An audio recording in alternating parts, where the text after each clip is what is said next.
एक समय की बात है। एक गांव में सफेद साड़ी वाली चुड़ैल का आतंक था।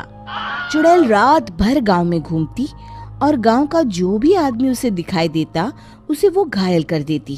अरे कोई तो बचाओ, मर गया रे। एक रात हरिया अपने खेत से अपने घर लौट रहा था कि तभी अचानक उसके सामने चुड़ैल आ जाती है। अरे बाप रे, ये चुड़ैल कहाँ से आ गई? आज तो मैं गया काम से।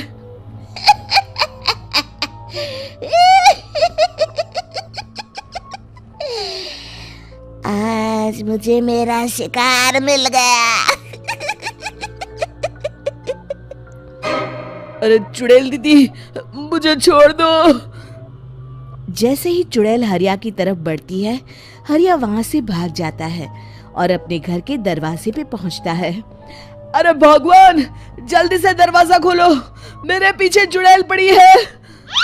हरिया की पत्नी जल्दी से दरवाजा खोल देती है। अरे आप इतना हाफ क्यों रहे हैं? अरे मेरे पीछे चुड़ैल पड़ी है, आज तो मैं बाल बाल बच गया। जल्दी से सभी दरवाजे और सभी खिड़कियों को बंद करके बत्ती बुझा दो। तभी चुड़ैल हरिया के घर के पास पहुंच जाती है। अरे वो आदमी कहाँ गायब हो गया?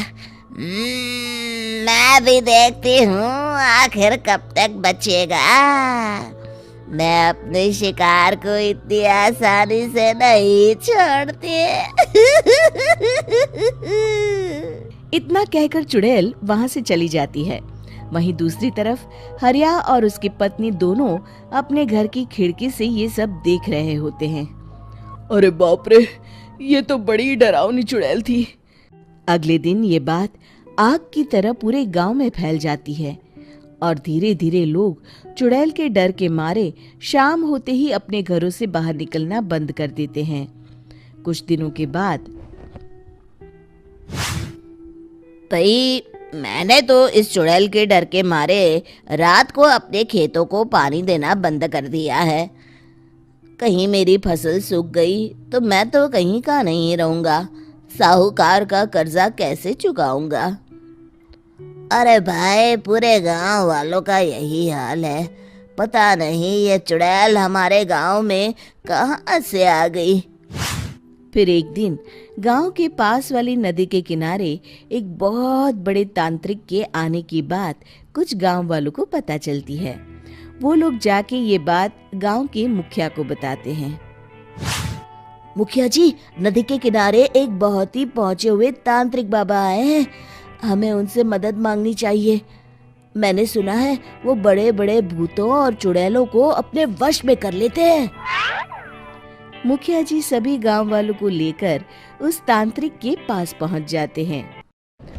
ओम फट स्वाहा, ओम फट स्वाहा। तभी तांत्रिक अपनी बंद आंखों को खोलकर कहता है, क्या बात है? तुम सब लोग यहाँ क्यों आए हो? मुखिया जी उस तांत्रिक को सारी बात बता देते हैं। अच्छा, तो ये बात है। और तांत्रिक अपनी आंखों को बंद कर लेता है। मैं देख रहा हूँ तुम्हारे पूर्वजों ने बहुत पाप किए थे, जिससे ये गांव अब श्रापित हो चुका है। उसी के फल स्वरूप तुम्हारे गांव में चुड़ैल आई है। ये चुड़ैल बहुत खतरनाक है, ये किसी को नहीं छोड़ेगी। हे भगवान, मर गए रे, अब क्या होगा? तभी गांव के मुखिया जी कहते हैं, बाबा, इस चुड़ैल से हम सबको बचा लीजिए। कोई तो उपाय होगा। इसका सिर्फ एक ही उपाय है। सभी गांव वालों को बारी बारी हर दिन अपनी आधी फसल उस पहाड़ी के ऊपर बनी काली गुफा में छोड़ के आनी होगी। तभी उस चुड़ैल की भूख मिटेगी और श्राप का प्रभाव खत्म हो जाएगा और तुम सब जिंदा बच जाओगे। सभी गांव वाले उस तांत्रिक की बात को मान लेते हैं और वहां से चले जाते हैं।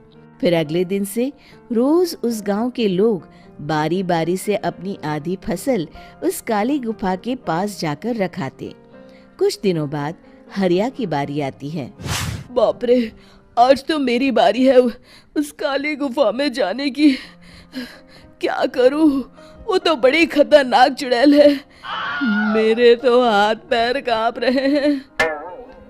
फिर हरिया डरते डरते अनाज की बोरियां अपनी बैलगाड़ी में लाद देता है। तभी हरिया की पत्नी उससे कहती है, देखो जी, संभल के जाना और किसी भी हालत में शाम होने से पहले वापस आ जाना। उस चुड़ैल का कोई भरोसा नहीं है जी। हरिया बैलगाड़ी में बैठते हुए कहता है, भगवान, मैं क्या वापस आऊंगा? लगता है अब तो मेरी खबर ही आएगी। इतना कहकर हरिया वहां से चला जाता है। रास्ते में जंगल से गुजरते हुए हरिया की बैलगाड़ी का एक चक्का बड़े गड्ढे में फंस जाता है। हे भगवान, अब ये क्या मुसीबत है?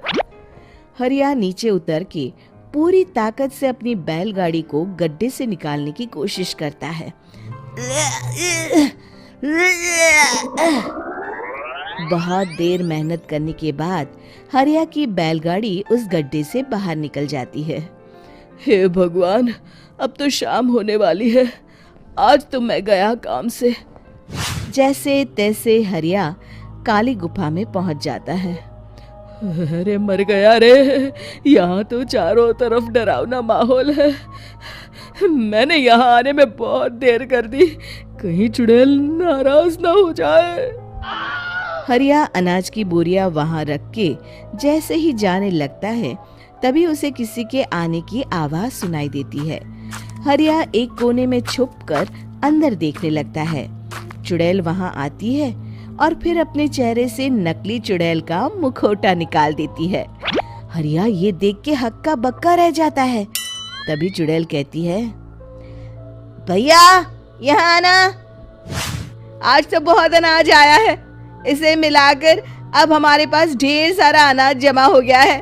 कल ही हम इसे शहर में बेच आएंगे और माला माल हो जाएंगे। तभी अंदर से नदी के किनारे वाला तांत्रिक बाहर आता है। अरे, ये तो तांत्रिक बाबा है। हाँ, अब तो हम दोनों की जिंदगी मजे में कटेगी। गांव वालों को बेवकूफ बनाना इतना भी मुश्किल नहीं था। लोग तो तुम्हें सच में असली चुड़ैल समझते हैं। हाँ, तुमने सही कहा। अब ये गांव वाले चुड़ैल के डर से जिंदगी भर इस काली गुफा में अनाज पहुंचाते रहेंगे। अच्छा, तो ये बात है। ये दोनों पूरे गांव वालों को बेवकूफ बना रहे हैं। अभी जाकर सबको बताता हूँ। हरिया उन दोनों की पूरी बातें सुन लेता है और जल्दी से वापस गांव में आता है। गांव वालों को पूरी बात बता देता है। इससे पहले वो दोनों हमारा अनाज लेकर शहर जाए, हमें उन दोनों को पकड़ना होगा। उधर दूसरी तरफ नकली तांत्रिक और नकली चुड़ैल बनी औरत एक बड़ी गाड़ी में सारा अनाज लाद के वहां से निकलने की तैयारी कर रहे होते हैं। जल्दी करो, इससे पहले हमें कोई देख ले। हमें यहाँ से निकलना होगा। और तभी वो दोनों देखते हैं कि सामने से सभी गांव वाले अपने अपने हाथों में मशाल लेके आ रहे हैं। दोनों बुरी तरह डर जाते हैं। रुक जाओ, तुम दोनों का भांडा फूट चुका है। अरे मर गए रे, ये गांव वाले कहाँ से आ गए? तुमने क्या सोचा इतनी आसानी से यहाँ से निकल जाओगे? ये अनाज हमने अपने खून पसीने से दिन रात खेतों में मेहनत करके उगाया है। दोनों मुखिया जी के पैरों में गिर जाते हैं। हमें माफ कर दीजिए, हम दोनों एक नंबर के कामचोर हैं। बिना मेहनत किए पैसे कमाना चाहते थे। हाँ हाँ, अब हम आगे से मेहनत मजदूरी करके पैसे कमाएंगे। हमें कुछ मत करना, हमें छोड़ दीजिए। इतना कह के दोनों गांव छोड़ के भाग जाते हैं और सभी गांव वाले फिर से खुशी खुशी रहने लगते हैं। शिक्षा, तभी तो कहते हैं कि किसी भी समस्या का समाधान केवल सूझबूझ से ही करना चाहिए और कभी हिम्मत नहीं हारनी चाहिए। दोस्तों, हमें उम्मीद है कि आपको हमारी ये कहानी पसंद आई होगी। कृपया हमारे चैनल को सब्सक्राइब करें और सभी अपडेट्स के लिए बेल आइकन जरूर दबाएं। और हाँ, वीडियो लाइक और शेयर करना मत भूलिएगा। Bye bye.